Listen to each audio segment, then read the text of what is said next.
Yeah. Keys to the city, baby.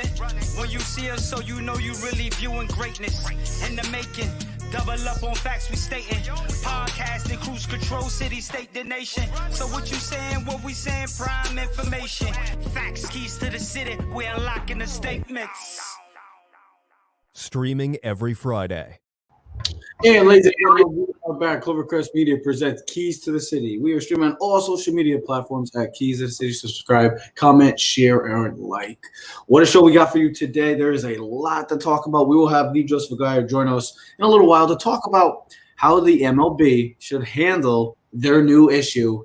MLB always dealing with some sort of issue. Now they got to deal with another one, the illegal substance with pitchers. Could this be referred to as maybe the steroid era for pitchers? We'll talk about that. And should the Yankees and Garrett Cole be worried about it? We'll talk about that. All of that. The Yankees look like they, well, what else is new? They take care of the Twins, and they've been doing that for 1,000 years, it seems like. They just own the Twins. Well, we'll talk about that in a little while. Plus, we'll talk some NBA playoffs.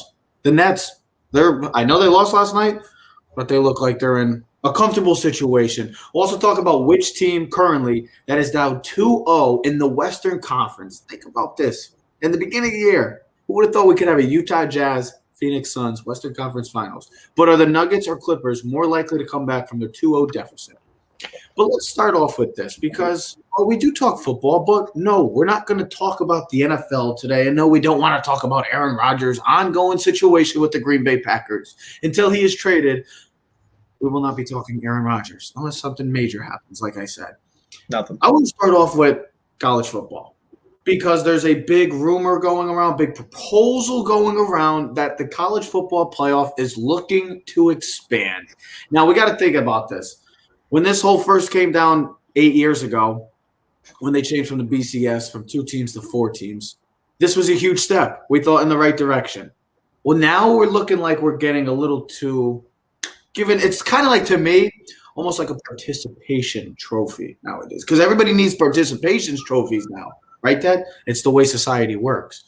So when we see this, 12, we see 12 teams, and we got to take into consideration what college football has been for the past 8 years. Since this college football playoff, I should specifically say, has officially been introduced to the football fans.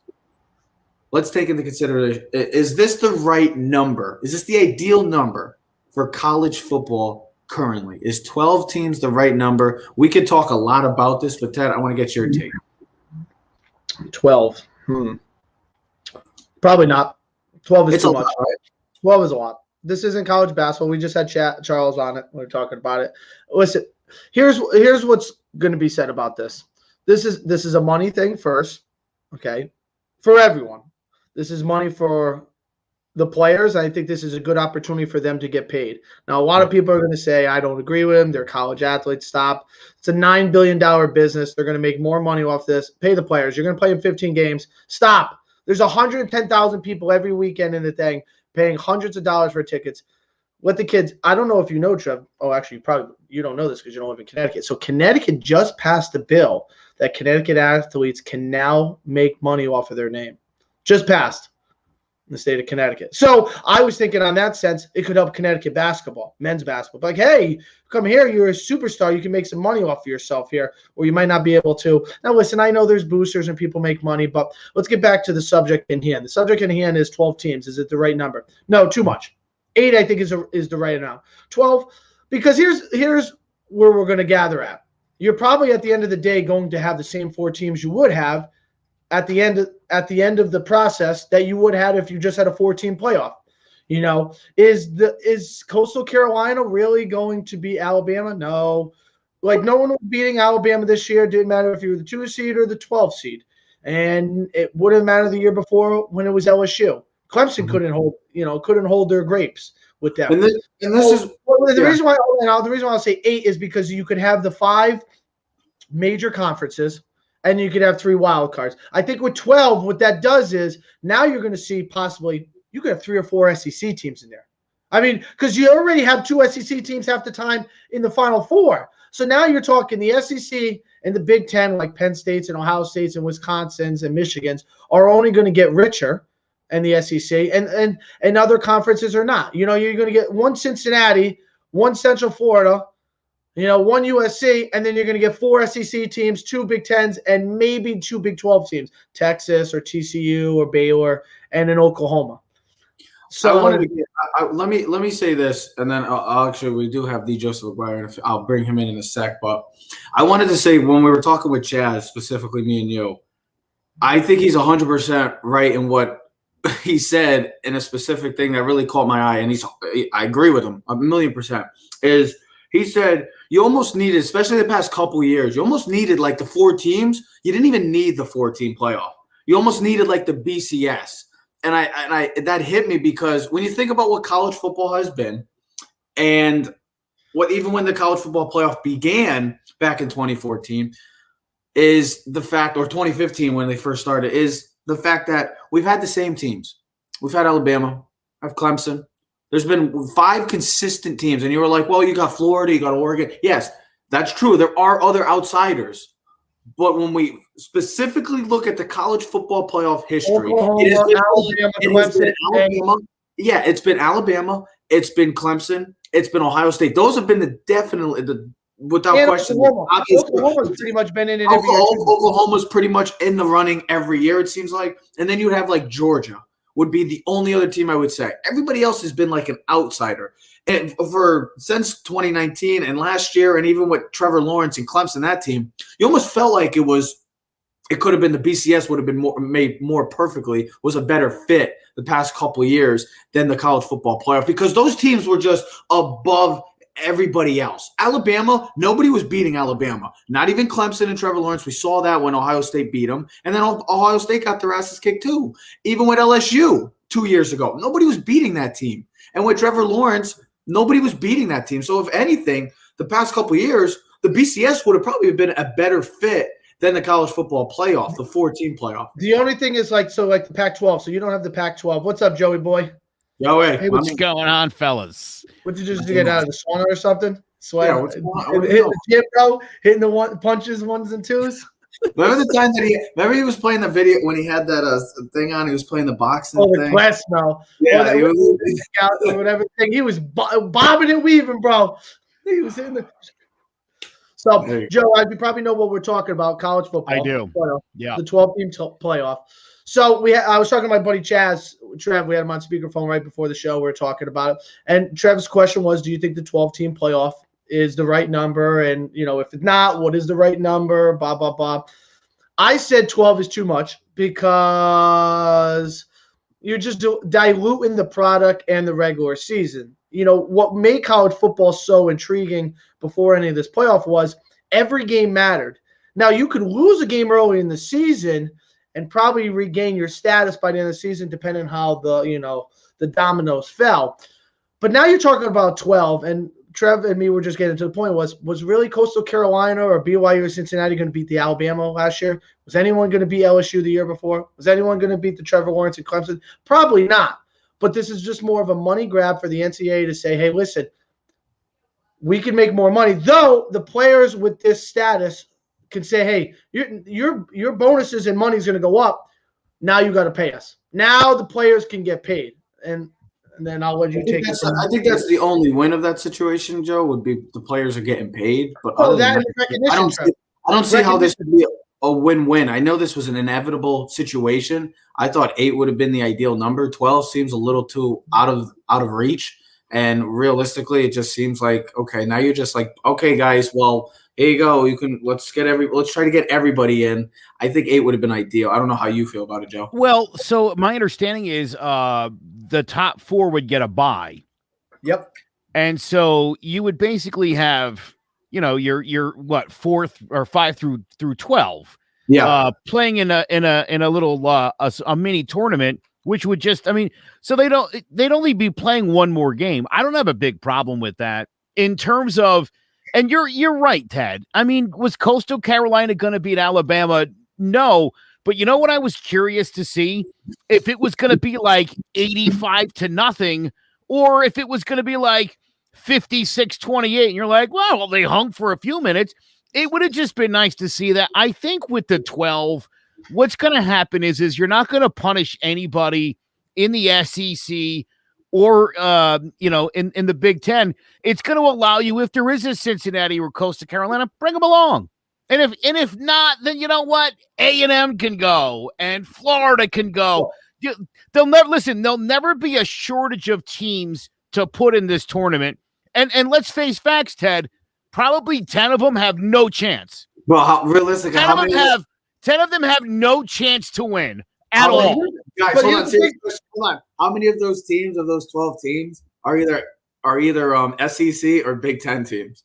See, that's the thing. Like, you look at the top 10 that dominate college football right now. So, like, let's just take the top 10 last year, okay? You had Alabama, Florida, Georgia, and Texas A&M. So that's 4 teams. Automatically, that's 1/3 of your top 12. Big Ten was down this year. Big Ten was down. Big Ten had a down year last year. Just Ohio State. So Ohio State. You have Clemson. So that's another 2. Oklahoma. Yeah. That's like 8. Cincinnati, Coastal Carolina, BYU, that's 11, and then you sneak in the Pac-12 team. Actually, the Pac-12 team would have not made it last year. No Pac-12 team would have made the tournament last year. Well, they would have had to with the rules. They would have had to. Well, see, with the 12, you're in. No, there's no conference champion. There's no conference champion. Kirk Herbstreit says something too. You have teams like in the top 20 at the end of the year in like November, December game, or whenever they start this, and if this goes through, you're going to have teams in the top 20 that are still having an opportunity to play. Like, who would have thought that like a couple of years ago? My thing was, Joe, before I brought you on, and I wonder if you were listening, the past couple of years specifically, it felt like the BCS would have been a better fit than the college football playoff because you looked at what Trevor Lawrence, and when he became the official quarterback of Clemson, how they were the best team in college football that year. Nobody was beating them. And then Joe Burrow's year, nobody was beating that team. And then last year, Alabama, this past year, nobody was beating Alabama. If anything, it felt like the BCS would have been a better fit because of the fact that you have these consistent teams, especially the top 3. You have Alabama, Ohio State, and Clemson. Those are like and even Oklahoma you can add. It feels like the BCS would have been a better fit. I don't know if you feel the same, but just because of those 3 or 4 teams that have been dominated, it just feels like 12 teams is kind of just pushing it now. Well, listen. Bottom line is, I mean, when the NCAA expanded to 64, people were like, "That's nuts! That's too many teams." And then a few years ago, they were like, 68. Like, what a randomly weird number! And you know what I mean? It takes some getting used to. There's going to be years where you're going to want to have the 12, and there's going to be years where you're going to like, we need 4. 4 would do.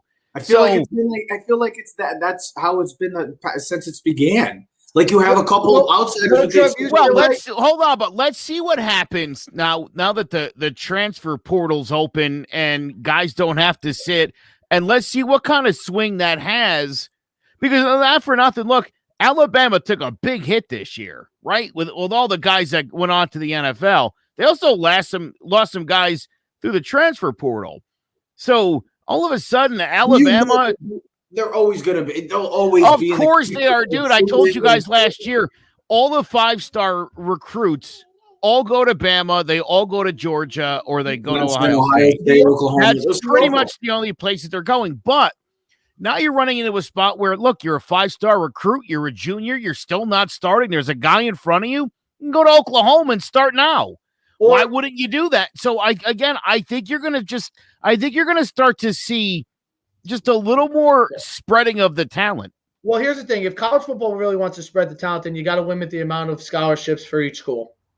Because when Alabama can give, I should have known the number before I said it, but a certain number of scholarships, they can double down on all the 5-star recruits.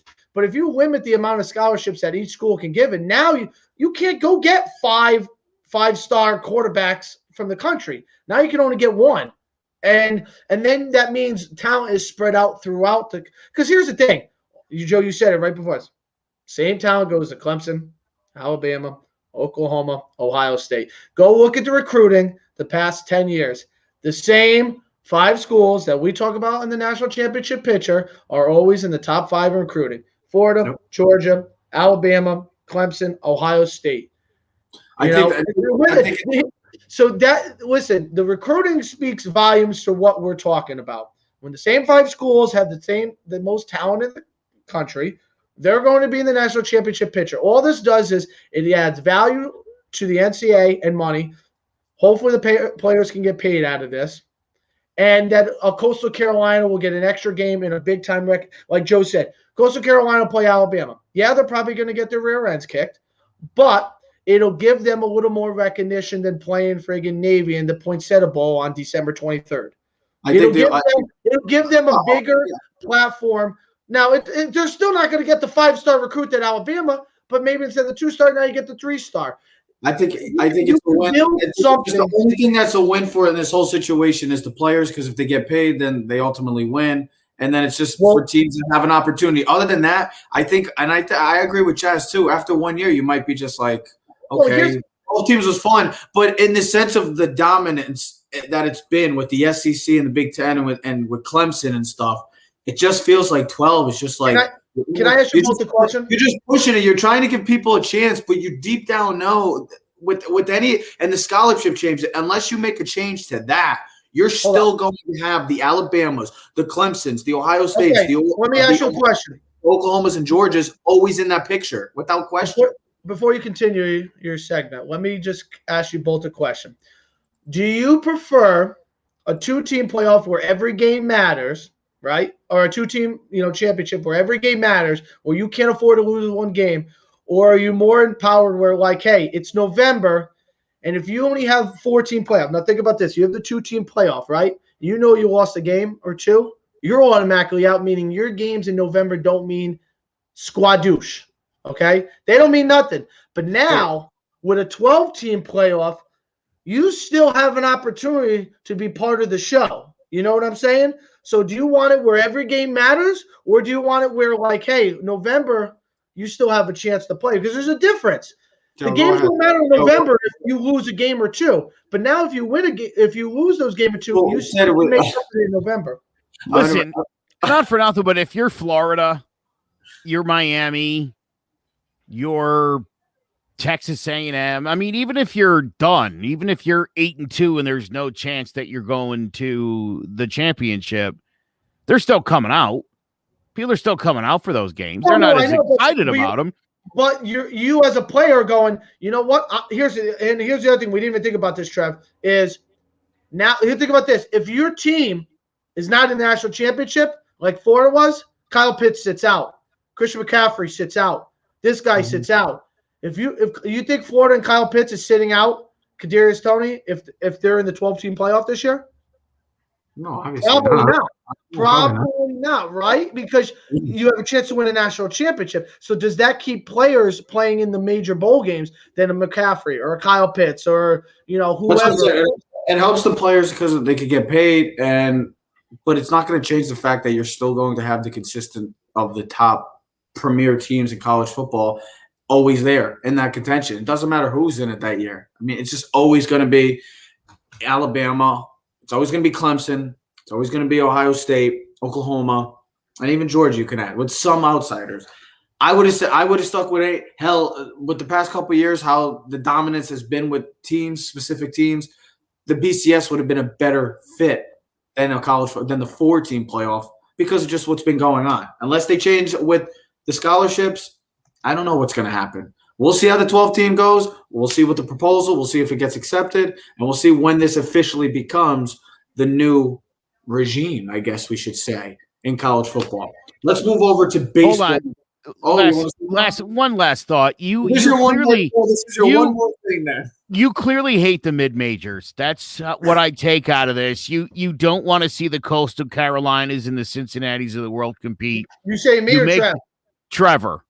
Trevor does. Trevor is very anti the small school. I don't know.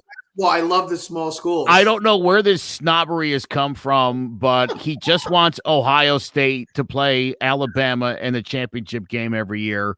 And I'd like to see I would like to see some different things. I get it. I would love to see something different too, but we got to be realistic too. We got to be Joe. All kidding aside, we obviously, I know. Yeah, but you know what? Hold on. Honestly, and so not for nothing, but you just mentioned basketball. Think about before. There was a time like Wichita State. They'll never beat Georgetown, and now right? I mean, it's one of those, like, it's a destination where people go to. How did we get there? Well, you needed to put more teams in the tournament, which gave more teams a chance for the upset.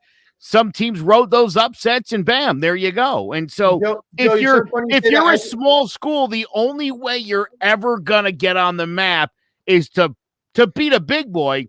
And most of these schools can't even schedule one, let alone beat one. You got to invite. Here's the thing: you got to be invited to the show to get an opportunity to participate. If you're not invited, and Joe, I used that reference before we did the show. I said about Gonzaga when they played UConn back in the day in '99 when they were in the Elite Eight, and then you start seeing them every year in the tournament, and you start seeing them play well, and then you blah blah blah. Now you look at where Gonzaga is. You don't look at Gonzaga as a mid-major anymore. You look at them as a powerhouse. You guys are forgetting one thing, though. I know it's basketball. It's only 5 guys. No. There's no Nick Saban in college basketball. There's no Nick Saban, and he just got a contract extension too. Yeah, so he's retiring this year. Who? Coach K was beatable. Coach K was beatable. Alabama and Saban have not. Saban doesn't lose. Yeah, but basketball's different. Okay, the man's lost 30 games with Alabama since he's been there. It's different though. And we're talking about who they represent. No, I know. And I don't hate Joe. I don't hate the mid majors, but it's just I'm just trying to be real. I mean, listen, it's like Dabo Calipari. You know what I mean? Urban Meyer was, Roy Williams. You still have the 3 big coaches, and they get the #1 recruits every year. The Kentuckys, the Dukes. You know what I mean? Oh, no, I understand. Kansas is. So and now Mark Frey from Gonzaga, now he's getting back-to-back. He's getting the #1 player in the country who played at the same school that Suggs played at last year. So the Gonzaga's not getting 3-star recruits now. They're getting 5-star #1. What else is new? Another subject where Ted and Joe go 2-on-1 against me. It's always Joe calls me out saying that I'm a hater of mid majors, and Ted, what does Ted do? He agrees. He didn't say you're not. Yeah, he didn't defend you. I'm all on your side. He didn't help. He's defending you, Joe. I'm all on your side with the bigger schools. Listen, at the end of the day, we know what it.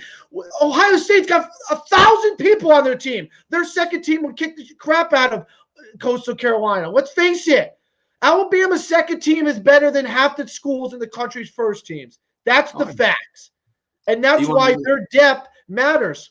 Well, you want to know the facts right now? The MLB has a major issue to deal with now. Is this what else is new? Yeah, right? It's just like first you had the steroid era in the 90s, and that continued on into the 2000s, and then you had the stealing signs and that whole debacle. Now you got another issue. What a boy, oh boy, the MLB just loves to get into some high drama. And they just love it. They bring it on. They enjoy it. And you see this right now. Is this like the steroid era for pitchers now? And the reason why you said how they should handle it, and I wanted to also bring this point up because this is the big name that we've been hearing associated with this whole situation. Should the Yanks and Garrett Cole be worried about this whole situation if he is caught with actual illegal substances? Can I interrupt? All right. I don't know why we're making such a big deal about this crap.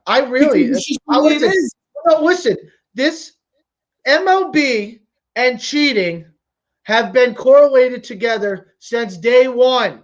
They're like a long-lasting relationship. They were cheating in the early 1900s, okay? They've been cheating throughout. It's been cheating through baseball. Cheating and baseball go hand in hand. They walk down the aisle together. If it's not steroids, it's amphetamines. What do you think the pitchers in the 1930s weren't doing stuff? I mean, licking the ball. They've changed rules, and baseball and cheating have been going on forever. Forever. The thing is, how much do they listen? Baseball knew what was going on in the steroid era, but then what happened was the pitchers were like, "Yo, we can't get these guys out no more. We can't." So someone makes a big play, and MLB is like, "Listen, 2 years ago when we were having this argument, Joe liked the juice balls. Okay, so we had juice balls. Okay, Major League Baseball. Then all of a sudden, I don't know if you guys saw Pete Alonso's comments. Have you guys seen Pete Alonso's comments? Please tell me about this. Yeah, I love it. Okay, about how and he called MLB. He goes, "Don't blame the players."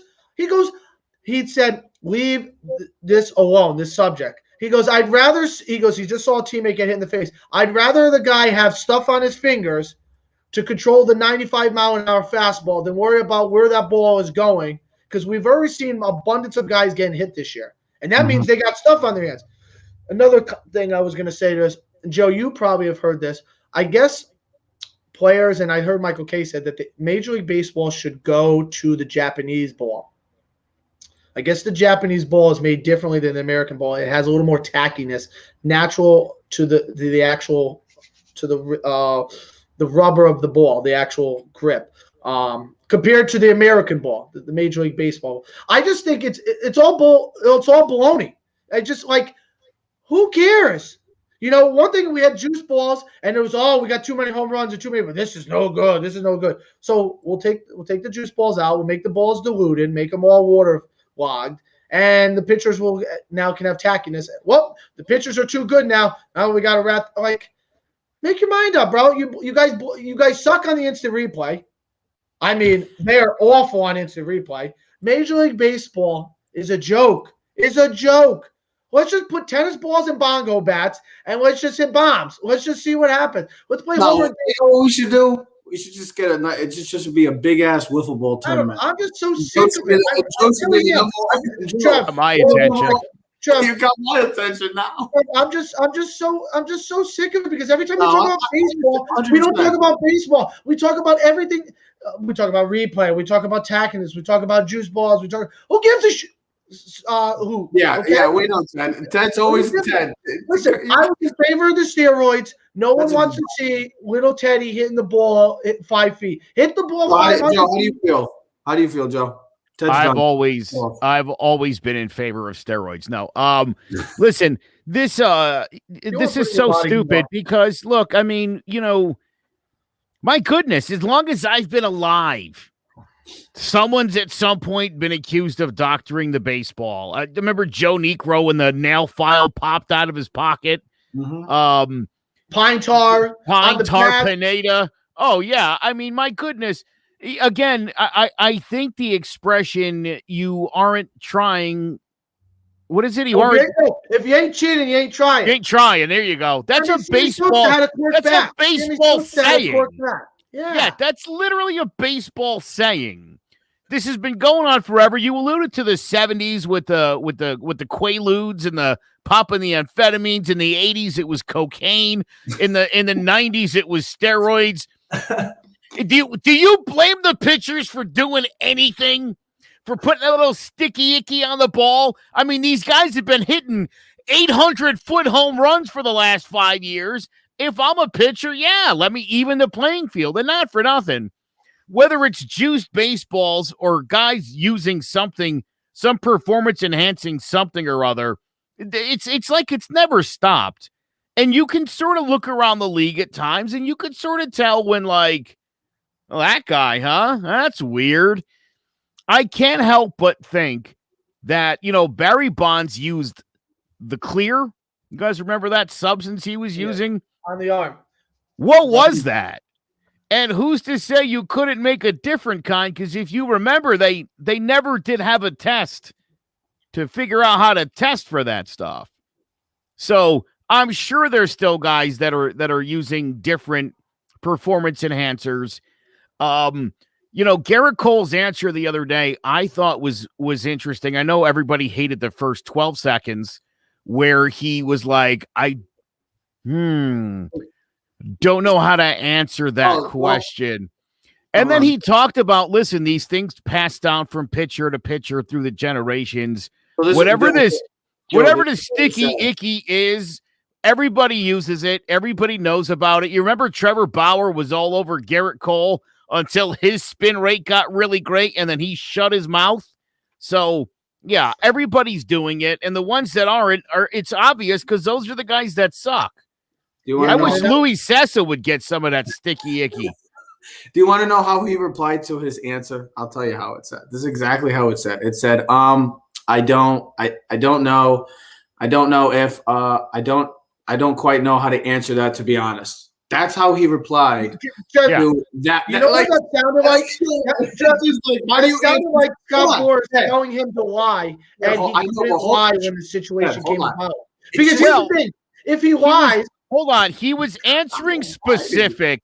They asked him if he ever used whatever it is, sticky ticky, whatever the word they use. Spider tack. Yeah, spider tack. And so maybe he doesn't use spider tack. He uses like beetle tack. And he was like, But Joe, here's the thing. Don't know how to answer that because I don't use that specific one. My concoction's not spider. It's more of a ladybug concoction. But he's in a lose-lose situation. And the reason why I say he's in a lose-lose is because if he admits he's using it, he's a cheater. And if he doesn't admit it and gets caught, he's a liar. Like A-Rod. So, wait the fifth. Next manager, Yankees. Let's go. You remember when A-Rod was on with Katie Couric on CBS? Yeah, and she was like, "Oh yeah." He was all tanned. He looked like a and he looked dead square in America's favorite news lady's eyes, and he was like, "No, I've never done steroids. Why would you ask me that?" And look how that turns out. I just never done steroids in my life. You know what's so frustrating about this is that when you see like football, there's always a lot of good to talk about. In basketball, there's a lot of good to talk about too. Yeah, when there's cheating, it's only the Patriots generally. So exactly. And that works out because they're good. So, but when we talk baseball, it always feels like it's just negative. It's always more bad than like the play in the field. Like we just feel like that's what baseball has come to. It's like, what's going to happen next? What's going to come out next for baseball? It's always something going on that's not being shown or being displayed on the field. That's what's frustrating for me. Well, wouldn't you agree, though, if we were talking about the action on the field, that also would be poor since the hitting is at a historically pathetic low? But does this play a big part of that then? Do you think spider tacky stuff just came out last year? You think they just found it now? I mean, they've been using it forever. Yeah, that's what I'm saying. The batters have no right to complain here at all, Ted. They've been cheating for years, and if a few more guys are using spider tack, and everyone's pissed about that, well, sorry, boys, take your lumps. Well, so Pete Alonso's comments, Trev, you saw him, right? Mm-hmm. And I thought they were very intriguing to see it from that other perspective that he goes, Major League Baseball has done this purposely to affect the free agency. Because I'll explain it to whoever's seen it. So this year's free agent class, up and coming, so after this season, is all about the big hitters. A lot of great shortstops on the market. A lot of great shortstops. Javi Baez, Trevor Story, Correa's, just a few of the future Yankee right there. So, let's bring it in, baby. So with that being said, he's saying they dock the balls to make them diluted, so these guys are not putting up the astronomical numbers. Just think about it. Say Correa and Trevor Story and Baez, right? They go for 30-plus home runs, hit close to 280, 300, 100 RBIs. You're going to be a free agent next year. Your market value is astronomical. You know what I mean? It's huge. And then, but if here's the thing, if you have bad numbers, it's hard to say, well, I'm worth $300 million in that perspective. So Alonso was saying on the other thing, well, now this past year, what was the big thing? The pitchers, right? The pitchers were the big free agent calling cards this year. Well, what did they do? They gave the juice balls the past years. So the numbers of the pitchers were higher up. So you can't be like, yep, he's got a 4 ERA. How am I going to give him $320 million? I mean, you think about Cole's last year for Houston. Now, he didn't win the Cy Young, which is incredible. His teammate Verlander did. But, I mean, he had 20 wins, I believe. He had over 300 Ks.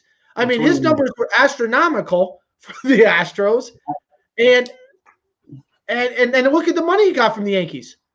I think he got 300. Could you imagine, Joe, if we were talking about this 10 years ago, that a pitcher would have got $300 million? No. Well, so look, I mean, isn't that what it's? I think if you're talking about from like a team standpoint, you're concerned about the dough, right? I mean, that's a lot of money to spend. The Yankees, are you telling me the Yankees didn't know when they gave him all that dough that they didn't know that he was doing that? Well, I mean, he was playing for the Astros. They were cheaters already. So. Absolutely. But, for years, his spin rate and the fact that he and Verlander got together and seemingly were off the charts the way those two were pitching. So nothing there surprised me. And I think if you're signing anybody from Houston, even if it's the manager, you're hiring a manager out of there. You had to know that there was a lot of shadiness going on. Yeah. But again, this just speaks to the fact that during the steroid era, teams don't care at all. As long as things are going well and they're making money, they don't care. I think the game that really changed everything with this whole pitching and stuff and made pitching become at least reasonable now, because it seemed like at one point pitching was just, there was no pitching anymore. When we talk about it all the time, was the craziest baseball game I've ever seen. It was the Yankees and Red Sox in Japan. First inning was 14 runs combined. It was 8-9.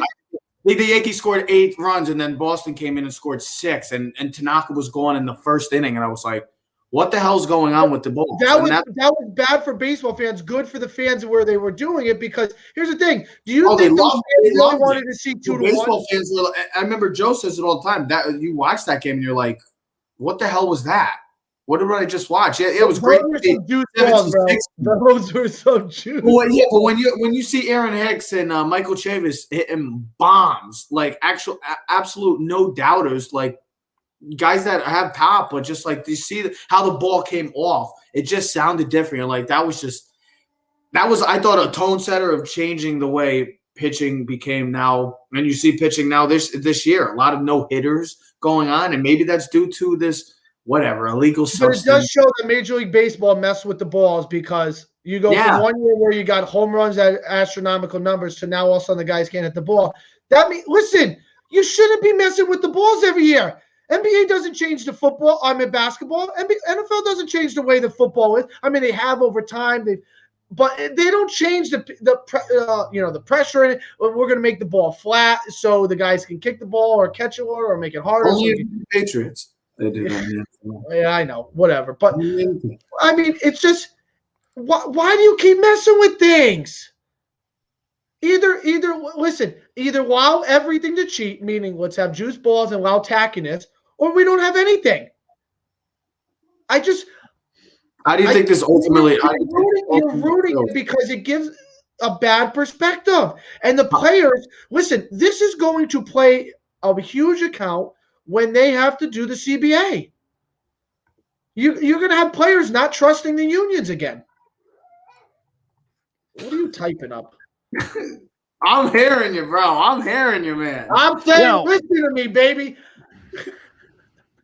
There's definitely going to be an issue. How do you think this gets solved? Here's how it's going to get solved. Like everything baseball does, is they're going to hopefully in the next few weeks something worse will happen, and we'll focus on that. You'll see. So it's like it always ends up that way, where like nothing in baseball quite ever resolves. It's like anything you can do, I can do better. Yeah, just there'll be some new scandal for us to talk about. No, what can I say? Do you think Cole gets suspended? No. I don't. First of all, he can keep using it for another week. He's got another week to play with it. So that's kind of messed up, but it's true. Here's the thing. Cheat until you know you can't get caught, because here's the thing. Keep that ERA low, so then when you don't have the stuff and your ERA goes up a point, who cares? It's only 3.2. I think it was a great thing to see the other night, though, him bouncing back like that and showing Garrett Cole, and especially getting Donaldson that rat. Listen, he threw his 4 hardest pitches. He looked good. He threw his 4 hardest pitches. His spin rate was incredibly high. And listen, you don't think he had a little more extra juice for that guy? I mean, he made Donaldson look like a fool, bro. Here's the thing. I'm not talking any Yankees today because we just beat the Twins. And why? And he's asked why. Well, we always beat the Twins. There's nothing new. Oh, the offense finally scored runs. Yeah, well, they played the Twins. The Twins are one of the worst teams in baseball. I'm not talking Yankees this week because you saw the record I sent you, right? There's nothing good about. Oh yeah, I'm not surprised. The Yankees have been dominating the Twins since I've been watching baseball. Since I was a little kid. There's a couple of. What do you matter? You don't like that I'm interrupting you? No, Ted. You just shut it. You know what? You know what I don't like? Chapman wasn't wearing the long sleeves last night, and that's why I think he gave up the single, the home run, the single, the home run. He had no long Very sleeve. comfortable. He was That's very disappointing. comfortable. When he's comfortable, he doesn't pitch well. That's disappointing to see last night. That's a game that they should not be letting up. You can't. That's inexcusable, especially with the way he's been pitching this year. But we know that the Yankees have been dominating the Twins since I've been watching it. It's been an inevitable. It's literally every time the Yankees play the Twins, doesn't matter if it's in Minnesota or it's in Yankee Stadium. I'm not talking the Yankees this week. Sorry, Joe. I got nothing. I'll tell you Joe, one do you thing. give me one more thing I'm about fine. your favorite player in baseball? You want to Trev, give me? that's how you I pick know the you- Yankees. No, hold on, Ted. Hold on. I know Joe's really excited because his boy is playing really well. So, Joe, I'm going to give you the floor, and then I'm kicking it. He's not playing that well. He's still bad 212. Hey, listen, Well, he Gary was 1 for 3 Sanchez, last night. in his last 12 games, Gary Sanchez hitting .353, couple of homers, 6 RBIs. He hasn't gotten thrown out on the base paths in at least 3 games. He's probably So that's cheating. impressive. Hey, listen, the fact of the matter is if this hey, let me point out, by the way, Gleyber Torres is now second on this team in batting average, only behind Aaron Judge. That's another guy who's super hot right now. I think if the Yankees are going to make something of this season, you're going to need Gary and Gleyber to be something near what they've been in years past. Well, because look I'll at tell you Stanton the what. last couple nights. When you look around, dude. I mean, there's Kyle Gasioka. It was pretty quick, pretty fast. He's not a major league everyday catcher. If Gary can't do the job and the Yankees aren't going to go out there and cut their losses, and it looks to me like there's no money to spend. The Yankees have no money to spend right now. There's no money under the cap. There's 6 under the cap. They are, yes, and they're not going to spend that until July 31st, and it'll be out of absolute necessity. Mm-hmm. So this is the team that we have. And everybody can hate Gary, and everybody can be down on Gleyber, but the chances of either one of those guys getting moved in a significant deal is pretty low. However, the way the both of those guys have been hitting the last 2 weeks, again, they might have either found some value back, or if the Yankees are stuck with them, at least these two guys are hitting and they're not killing the Yankees with their defense. The last 2 weeks have been pretty solid. Well, If they can build off of that, maybe. All I'll say is what was our topic right before what you just said?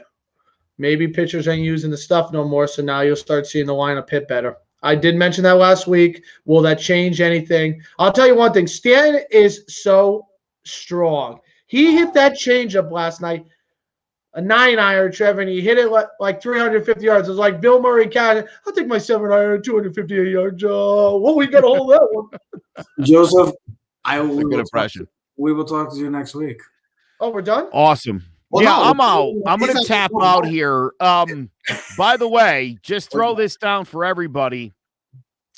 Saturday night, Marvin Vittori will beat Israel Adesanya. Oh, wow. Okay. Teddy, they fought. Diaz, no idea who you're talking. I know who you're talking Teddy. about. I know They he's fought fighting 3 UFC, years bro. ago.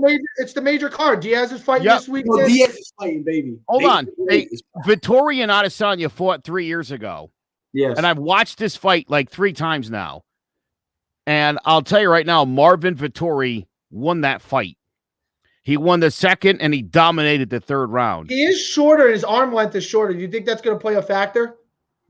He's a grappler, dude. And if you've watched any time Adesanya, including the Blachowicz fight where he got in trouble, can't get off his back when he gets there. Vittori took him to the ground in the first fight. Again, I don't know how the scoring system's a joke. Vittori should have won the first fight.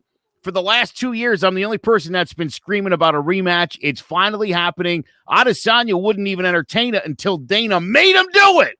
Didn't Joe call the last fight? Didn't Joe call, what was that fight that Joe did call? Joe calls them all. Joe, what was the one? You said you called that major one. You're like, he's going to go. I was like, no way. Oh, McGregor. McGregor, you did call the McGregor fight.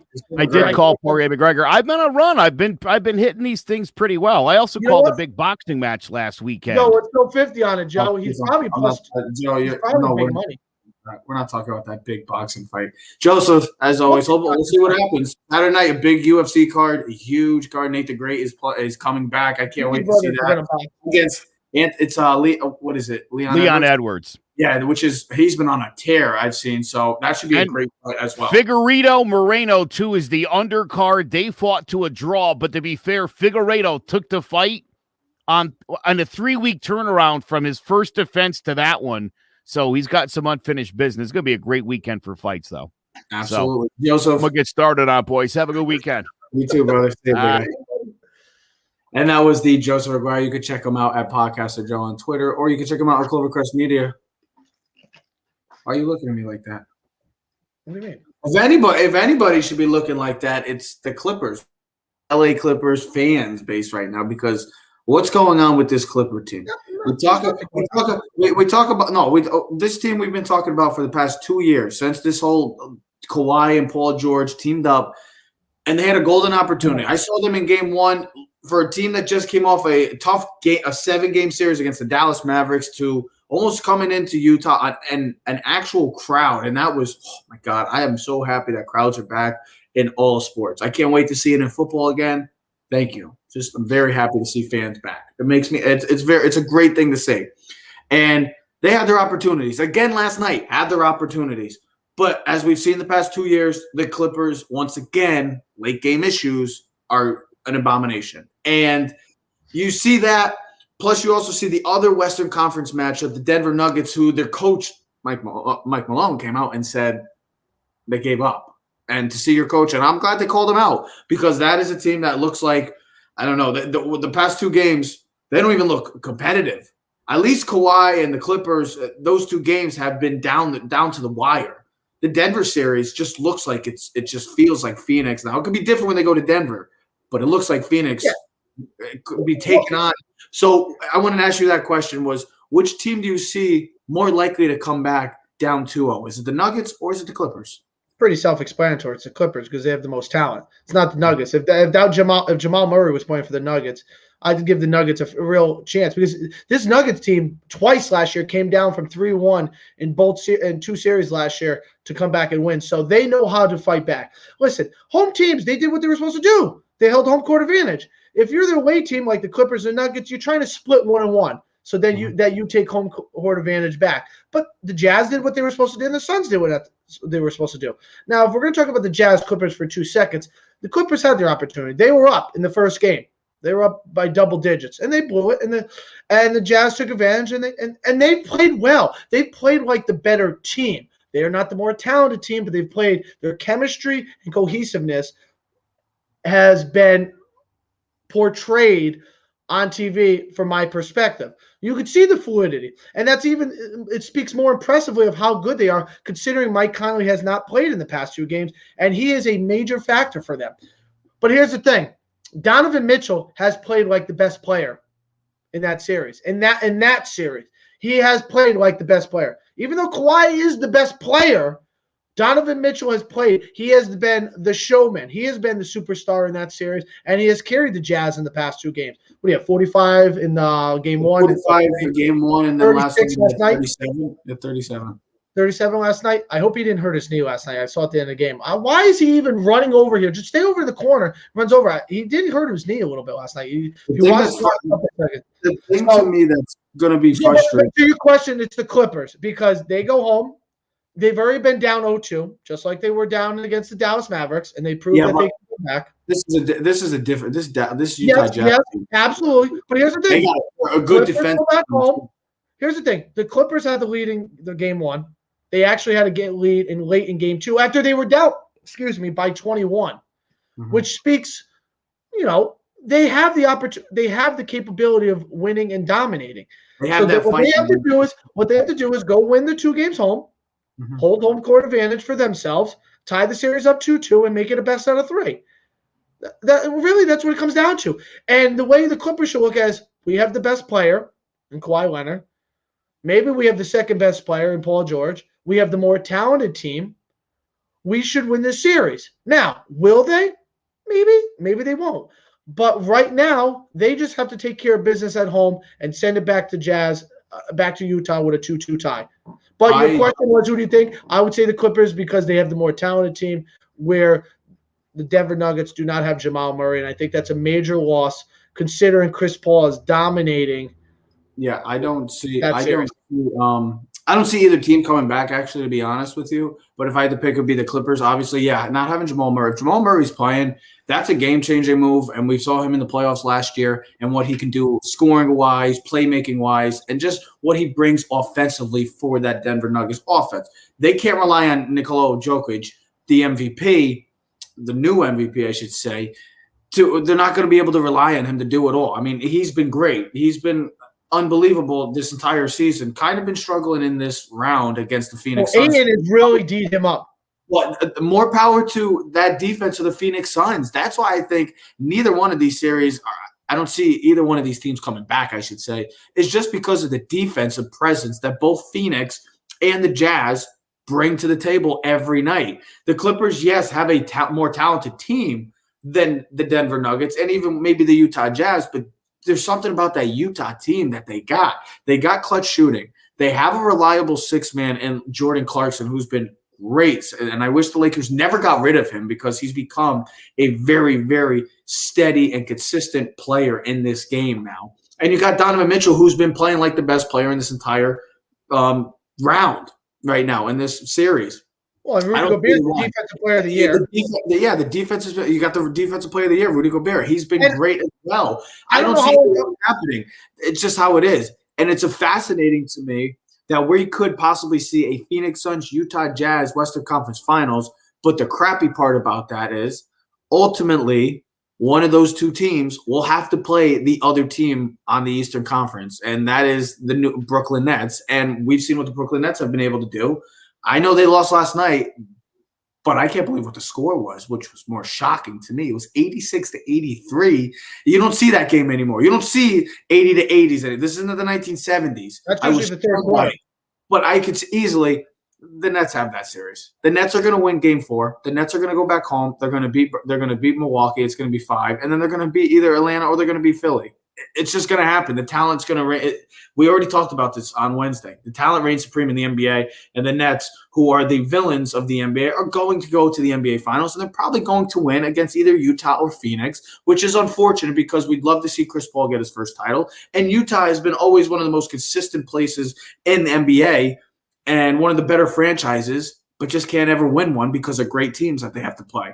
So it's unfortunate to see, but I don't see either one of these teams coming back from a 2-0 deficit. I just think that Phoenix and the Jazz are just far better teams than them. And it showed in the regular season, and it's showing right now. And it showed in the first rounds too. That's what it comes down to. I want to ask you one quick question. There's a lot of great young players in this game right now that are playing in the playoffs that didn't make it. I want to ask you, you had to take your top 3 players, 25 and under, who would you take right now? Well, I don't know everyone that's 25 under, but I mean, from what I've seen in the playoffs, I'll just start with the 3 best West guys I've seen: Doncic, Mitchell, and Booker. Bang! I mean, there's my big 3 in the West. Really, the East, there hasn't been much young talent. It's a lot of the veterans. I don't know if Simmons is under 25, but he hasn't really played well. I know defensively he's a master at defense. And Trae Young's, yes, Trae Young's been really sensational. But what other Jason Tatum? He's under 25. Okay, but what I look at is Embiid, Durant, Giannis. Those are the 3 big 3 that I would see in the East, and they're all older than that. But I would agree with you. It'd be Trae Young, it'd be Jason Tatum, and who else is? I had the top 3 players under 25 right now. Right now, I would go, and this is tough because there's a lot of great one. You're missing the guys like Zion. I think you sent me on Instagram. I did agree with Doncic being number 1. And it got me intrigued because it's like there's a lot of great talent, and I really you can't. I mean, Luka. Everybody loves Luka because of what he brings. Offensively, he's unbelievably, but defense, he's horrible. He's not a good defender. Donovan Mitchell has been amazing. Jason Tatum. But if I had to pick my 3, I would go Tatum 1. I would go Doncic 2. And I like Donovan Mitchell. Slightly over D-Book. And I love Devin Booker. Mitchell reminds me of last night, the last couple of nights, a younger Dwayne Wade. Young Dwayne Wade. But he shoots a better 3 ball. He shoots a better 3 ball. But his ability to get to his right hand and slash and get through the lane is incredible. He shoots the ball well, and he plays it pretty. He tries well on defense. I'm taking D-Book over Luka. That's what I want. That's me. I don't know. You just can't go wrong. Like I said, the NBA has been Luka played better. Luka played better. D Book has disappeared in a couple I'm games. going to go with different because everybody picks Luka. It's easy to pick Luka because Listen, I mean, at the end of the day, there's a lot of great young talent throughout this league. We're seeing it front and center. Jokic is a young guy. Guy playing really well. It's upsetting that we're not seeing Jamal Murray because he's another great young talented player. That series would have been very interesting. I think that series would be tied 1-1. Maybe if he's playing. It's all different series. Chris Paul has been the commander in chief in that series. He is everything that you could ask for in a leader, a player, a point guard. I mean, what do you have? 15 assists the other game, no turnovers. 17 and 15. Yep. I mean, but he had no turnovers. I know.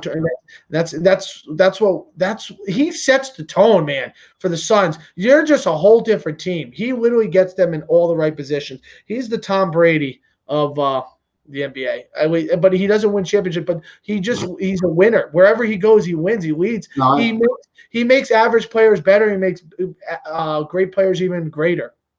And I know that's, sometimes not but superstars. And, Jay said, Donovan Mitchell, yeah, he is a superstar. He really is. He is a superstar. And now fans and people are being able to see it, What a steal he was. What a steal. He was the one pick after Luke Kennard. Oh, the Clippers. Oh, no, the Pistons. Pistons took Kennard. Kennard's all right, but he's not Donovan Mitchell. He's not Donovan Mitchell. Well, I mean, it's funny. That position's like that 12 to 15 to 20 range. I mean, I think Kawhi was somewhere in that 15 to 17 range. I believe Giannis was like 13 or 15. Giannis 15. You know what I mean? So you can get a lot. You can get some steals right in there, guys that you're not sure. It might take a year or two of improvement, but I mean, Donovan Mitchell has been the best player in that series. Chris Paul has been the best player, and that's why those two teams are up 2-0. Durant's been the best player overall in this whole thing, and I think he's on a mission. Durant looks like an angry villain. That's why the Brooklyn Nets. He looks like Thanos right now, but no one has the solution for him right now because he's incredible. There's no one that matches up to him, and he's been the best player. He is the best. I mean, he looks like the best player in the NBA again. He really does. And that's why the Brooklyn Nets will win the NBA championship this year because they have the most talented. Kyrie doesn't really have to do much. They're the most talented team in the NBA, and the NBA, and we've seen recently, and what we've seen in the history of the NBA. Talent always wins in the NBA. It doesn't matter what you got as coaching. Doesn't matter what you have as a team, chemistry. If you have superstars, you're going to win a championship. Because if LeBron and Anthony Davis were healthy, they would have beat the Suns. But they were not healthy. I know. It's frustrating. It is frustrating. But what has not been frustrating is what we have. Sports is in high effect right now. We got great hockey playoffs. The Islanders are in the Eastern Conference Finals. How about Vegas Knights beating the number one? I watched it. They took out the number one seed. Vegas Knights. I'm hoping for give me a Vegas versus New York. They took out the number one seed. That's 4 years in a row. 3 or 4 years in a row. I was watching last night that the President's Cup, with the team that had the most points during the regular season, got knocked out. It's been great. The hockey playoffs have been great. So it really has been great. I watched Vegas last night. They closed out the Islanders. They're grooving. They took out Pittsburgh and then they took out the Bruins. And they're probably going to play Tampa Bay. So that should be an incredible series. Tampa Bay's really, really good. I mean, they're the defending champs. And then Vegas is playing Montreal. Is that what it is? Yeah, Montreal's on a win streak right now. They're on the West, Montreal?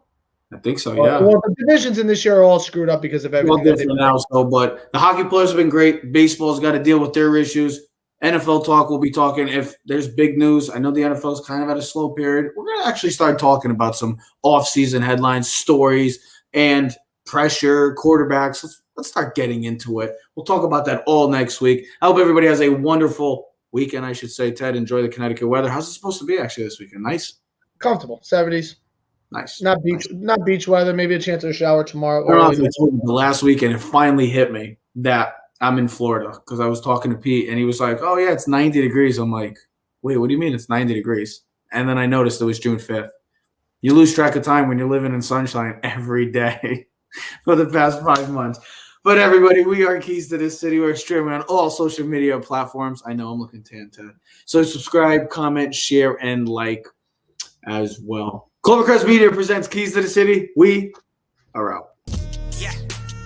Keys to the city, baby. When you see us, so you know you really viewing greatness in the making. Double up on facts we stating. Podcasting, cruise control, city, state, the nation. So what you saying, what we saying, prime information. Facts, keys to the city, we're unlocking the statements. Streaming every Friday.